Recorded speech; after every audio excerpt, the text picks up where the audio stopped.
In a move that has stirred the pot of public opinion and reignited debates over monarchy in Canada, the Canadian government has once again turned down Prince Harry's request for a royal host party to mark his arrival in Canada.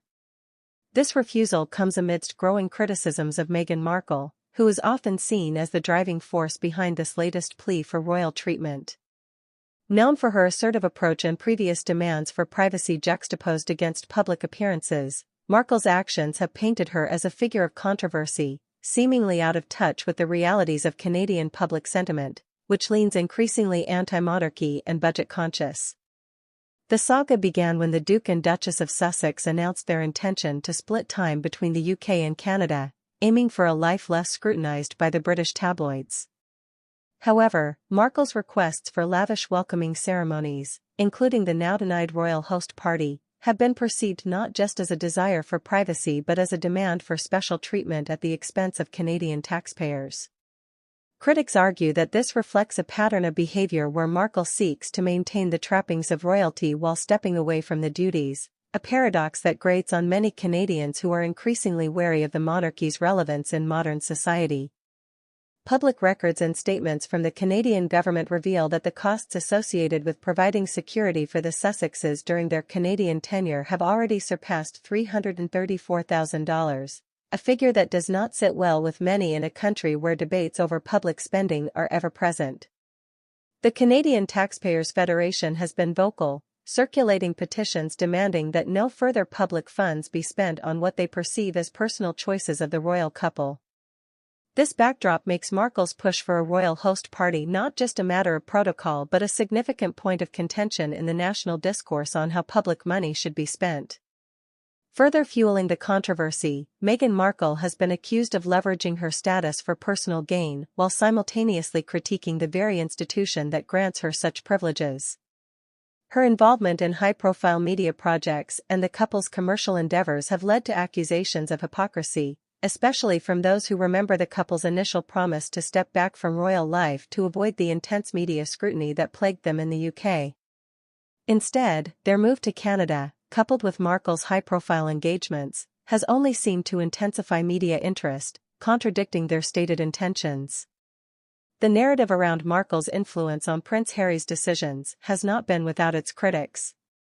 Some argue that Harry, known for his commitment to military veterans through initiatives like the Invictus Games, might be less controversial if not for Markle's influence. This perception was notably highlighted during an event where Harry, in an attempt to seem more relatable, asked to be called just Harry, a stark contrast to the royal pomp associated with Markle's public persona.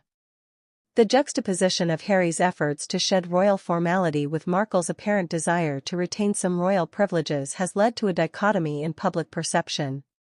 In public forums and social media, the debate has intensified. Many Canadians express a sentiment of being at their whims, as articulated by Philippe Legacy, reflecting a broader dissatisfaction with the implications of hosting a quasi-royal couple without the full benefits of their royal duties. The Canadian public's historical ambivalence towards the monarchy, coupled with recent polls showing a significant portion believing the monarchy to be obsolete, sets a tense stage for Markle's demands. Her perceived insistence on maintaining a royal lifestyle in Canada is seen by many as an affront to the country's egalitarian values, especially at a time when the nation is grappling with its identity post-colonialism. The backlash has also touched on cultural sensitivities, particularly in regions like Quebec, where historical grievances with British rule continue to resonate.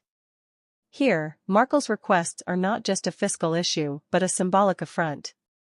The narrative of Markle as an outsider pushing for royal privileges in a land with a delicate balance of cultural identities has become a talking point for those advocating for Canadian independence from monarchical influences.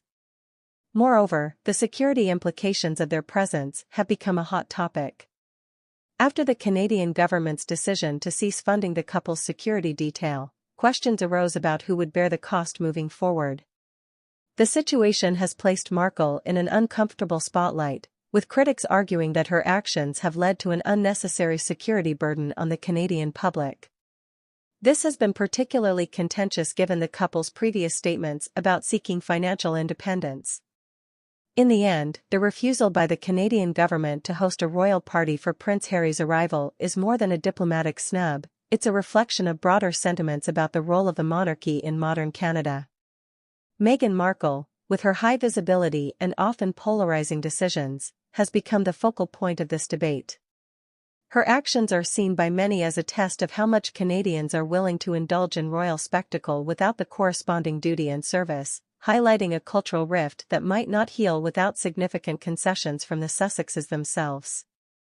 This ongoing saga serves as a reminder of the complexities of royal life in the 21st century, where public figures like Markle must navigate the fine line between personal desires and public expectations, all while the world watches with a critical eye.